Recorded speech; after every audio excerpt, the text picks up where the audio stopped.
তো গাইস আসসালামু আলাইকুম। আপনারা সবাই কেমন আছেন? আশা করি ভালো আছেন। তো আপনাদের কারো ভিসা লাগবে কি? ভিসা এক বস্তা ভিসা আছে। কার কয়টা লাগবে খালি বলেন। ভিসা লাগবে আপনাদের? আহা, আজকে আমরা বাংলাদেশি লোক মানে এত একটা পাগল হয়ে গেছি ভিসার জন্য। খালি ভিসা যে কোনো একটা হইলেইও, কথা বুঝছেন, মানে যে কোনো একটা ভিসা হইলেইও না কাম কি, না বেতন কত, কি কোম্পানি, ডিটেলস নাই। দেখেন ইন্ডিয়ার থেকে যদি একটা লোক আসে, ও ইন্ডিয়াতে একটা ইন্টারভিউ দিয়ে সব কিছু কনফার্ম হইয়া ওর একটা পেপার থাকে, পেপারের মধ্যে সব কিছু লেখা থাকে, কি কোম্পানি, কত ঘন্টা ডিউটি, কত মানে কানা কার, টাকা কার, ছুটি কয় মাস পরে, ক বছর পরে, কত দিনের কি আসুক, এভরিথিং সব কিছু লেখা থাকে। তখন ওরা এই সব কিছু দেখা, তখন ওরা ইন্টারভিউ দেওয়ার পরে ওরা সিগনেচার করার পরে ওদের এটা ওকেও। কিন্তু আমরা বাংলাদেশি জাতি, আমাদের বাংলাদেশের তো একটা মানে কি বলবো, মানে ভিসা একটা ওইলিও, কথা বুঝছেন, ভিসা যে কোনো একটা ওইলিও। তো এই জন্য বাংলাদেশের লোক প্রায় বেশি লোক ওই আপনার হেল্পার, কোনো কাজের কোনো অভিজ্ঞতা নাই, কোনো কিছু নাই। আর প্রায় লোক তো হেল্পার তো আছেই, আর অনেক তার চেয়েও বেশি হয়েছে লোক কাজ নাই কাম নাই বসা, কাজ নাই কাম নাই বসা, কোনো কাজ নাই, এই ঘুরতেছে এই করতেছে, দালাল যে আনছে দালালের কুসপানা অনেকে, আবার অনেকে দালাল আছে জায়গা বাইকিয়া, এই অবস্থা। তো যারা আমাদের বাংলাদেশেরও কিছু কিছু আছে, লোক আছে, ওদের কথা আমি কি বলবো, ওরাও একটা মানে কি লাগাইছে এগুলো, তো আমি কি বলবো, বাংলা বললেই সব কিছু বাংলাদেশ মানুষকেই বলতে হয়। দেখেন ওরাও কিন্তু অ্যাভরেজ দেয় যে ভিসা আছে বা ভাই ভিসা কার লাগবো, কী করো, নিয়ে আসো, পরে কামের ব্যবস্থা হইব না। ভিসাটা কীভাবে পেয়েছে? ভিসা হয়েছে দুই ধরনের, আমি আপনাদেরকে ভিসা বলি। দেখেন প্রথম ধরনের ভিসা হয়েছে একটা আনলিগেল ভিসা। ধরেন একটা পেপার দিছে সৌদির থেকে, যে পেপারটা আমার কিনতে লাগছে ধরেন সৌদির 1 লাখ, মানে বাংলাদেশে 1 লাখ টাকা লাগছে। তো ভিসাটা কিনে আমি ধরেন আরও 1 লাখ টাকা খরচা গেলাম আপনার টিকেটে, মেডিকেল টোরিকে 2 লাখ। তো আমি 2 লাখ টাকা দিয়ে আমি নিয়ে আসলাম এখানে। আনার পরে যে পাসপোর্ট আছে না আপনার, যে পাসপোর্ট, এই পাসপোর্টের মধ্যে 3 মাসের মেয়াদ থাকবো। 3 মাসের ভিতরে আপনি এখানে যে কোনো জায়গায় যান, কোনো সমস্যা নেই সৌদির ভিতরে। 3 মাস পরে আপনি যদি কোনো কাফালা না হন, ইকামা না বানান, কোনো কফিল না ধরেন, তাহলে আপনাকে পুলিশ ধরে নিয়ে যাবে এবং যা শাস্তি দেওয়ার দিয়া আপনাকে দেশও রিটার্ন করে দিবে, ঠিক আছে? তো এটা হচ্ছে এক ধরনের ভিসা। আরেকটা হচ্ছে লিগেল ভিসা। ধরেন একটা কফিলের মাধ্যমে আপনি আনলেন, তো ওর কত হয়েছে 4 লাখ টাকা লাগবে, 4 লাখ টাকার ভিতরে সব কিছু এভরিথিং ও করে দিবে, ঠিক আছে? 15 মাসের ইকামা আপনাকে দিয়ে দিবে।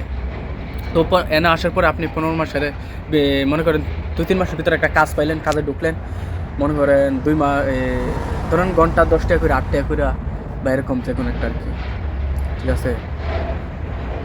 তো ধরার পরে তো ধরুন কাম করতেছেন তো 15 মাস পরে, ঠিক আছে, 15 মাসের পরে আবার দেখা যাচ্ছে আপনার ইকামা লাগাতে হবে।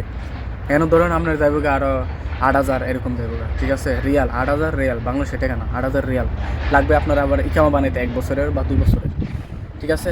তো এটা হচ্ছে একটা সিস্টেম লিগাল, আপনি যে কোনো কানে যান কাজ করতে পারবেন। আর আনলিগালে যদি আসেন 3 মাসের ভিতরে আপনার কাজ বের করতে হবে এবং ইকামা লাগাতে হবে, কফিল ভালো দেখা, আবার এনে আবার টেয়া লাগবে কফি ইকামা লাগাইতে গেলে, আবার লাগাইতে গেলে, ঠিক আছে? তো এটা হচ্ছে একটা সাবজেক্ট।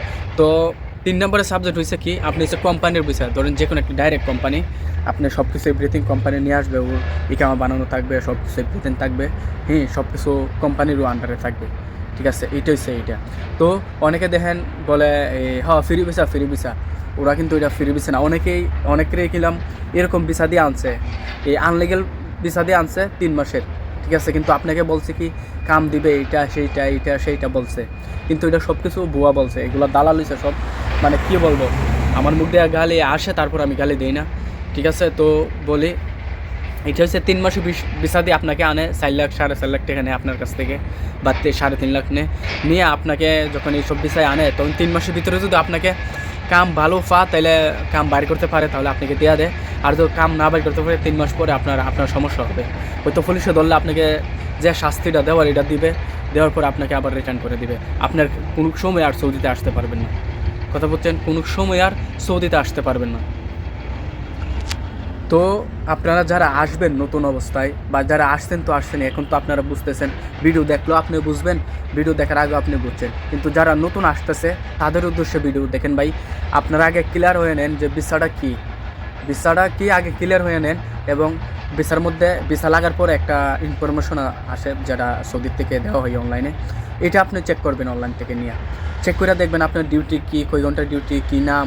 দেখেন কোম্পানি যদি নাম থাকে এটা তাহলে গুগলও চার্জ দিবেন যে এই কোম্পানি, যখন কোম্পানি সব কিছু ডিটেলস আই যাবে, কতজন লোক আছে, কী কী মানে সাইড আছে ওদের, কী কী কাম করা, সব কিছু এভরিথিং এটা থাকবো।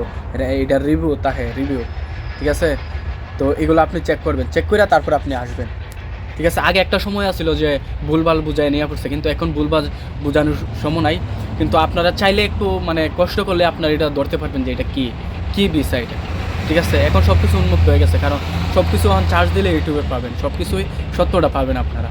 তো এই জন্য বলি অন্ধ হইয়া সৌদিতে আসবেন না, দেখেন, বুঝেন, শুনেন, তারপরে আসেন।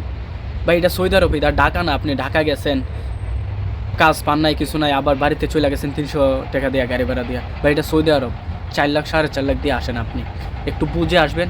বাস আপনাদেরকে অনুরোধ করে বলি, পায়ে ধরে বলি, আপনারা অনুরোধ করে বলি যে আপনারা বুঝে শুনে আনেন, দেখেন, জানেন, বুঝেন, তারপরে আসেন। দেখেন ভাই, আপনাদেরকে আমি অনুরোধ করে বলি, পায়ে হাত রেখে বলি যে আপনারা আগে দেখেন ভিসাটা কি, এটা কি লিগেল ভিসা না আনলিগেল ভিসা না কোম্পানির ভিসা। তারপর সব কিছু দেখে শুনে জানে তারপর আপনারা আসেন। এটা আপনি ঢাকা না যে ঢাকা আসছেন, আবার 300 টাকা গাড়ি ভাড়া দিয়ে আপনি আবার বাড়িতে চলে গেছেন। এটা ভাই সৌদি আরব 3 লাখ, 3.5 লাখ, 4 লাখ, 4.5 লাখ, 5 লাখ টাকা দিয়ে আপনি আসেন। সব কিছু একটু চেষ্টা করলেই চলবে। দেখেন ইন্ডিয়া থেকে আসে, পাকিস্তান থেকে আসে, যে কোনো রাষ্ট্রের থেকে আসে, ওরা ইন্টারভিউ দেয়, মানে ইন্ডিয়াতেই ওরা সব কিছু কমপ্লিট করে তারপর এখানে আসে। আর আমাদের বাংলাদেশে কি সব কিছু মানে একটা ভিসা লাগে, টিকিট কাটলেই বাস নয়, সব কিছু হইব না, ঠিক আছে। তো এই জন্যই ভাই, তো ভিডিও ভালো লাগলে সাবস্ক্রাইব করবেন এবং শেয়ার করে যারা নতুন আসতেছে তাদেরকে দেখার সুযোগ করে দেন। তো এই পর্যন্তই আমার ভিডিও। তো ভালো থাকবেন, সুস্থ থাকবেন, আল্লাহ হাফেজ।